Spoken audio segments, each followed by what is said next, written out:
কোনো কিছু ভুলে যাওয়াটা আল্লাহ সুবহানাহু ওয়া তাআলার পক্ষ থেকে আমাদের জন্য বিশেষ একটা নিয়ামত। এই নিয়ামতটা যদি আল্লাহ তাআলা আমাদেরকে না দিতেন, আমাদের জীবনযাত্রা যে কতটা কঠিন হয়ে যেত, এটা আপনি কল্পনাও করতে পারবেন না। আমাদের যখন খুব কাছের একজন কেউ মারা যায়, তখন প্রথম কিছুদিন আমাদের অসম্ভব খারাপ লাগে।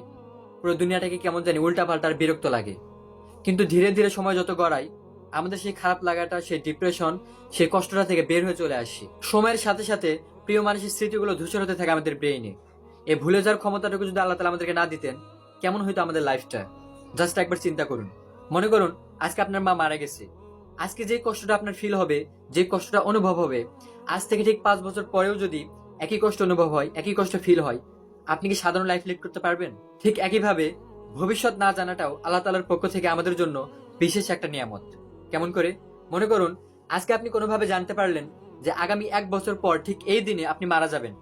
আপনি একবার চিন্তা করুন, এই আজ থেকে নিয়ে আগামী বছরের এই দিন পর্যন্ত আপনি কি সাধারণভাবে বেঁচে থাকতে পারবেন? স্বাভাবিকভাবে জীবনযাপন করতে পারবেন? পারবেন না। এজন্য আল্লাহ তাআলা প্রত্যেকটা কাজ, প্রত্যেকটা জিনিস, প্রত্যেকটা বিষয়, প্রত্যেকটা বস্তু হাকিকত মাহিয়তপূর্ণ। আমাদের লাইফে যেটাই হয় সেটাই আমাদের ভালোর জন্যই হয়। এজন্য কখনই আপনি হতাশ হবেন না, কখনই হাল ছেড়ে দিবেন না।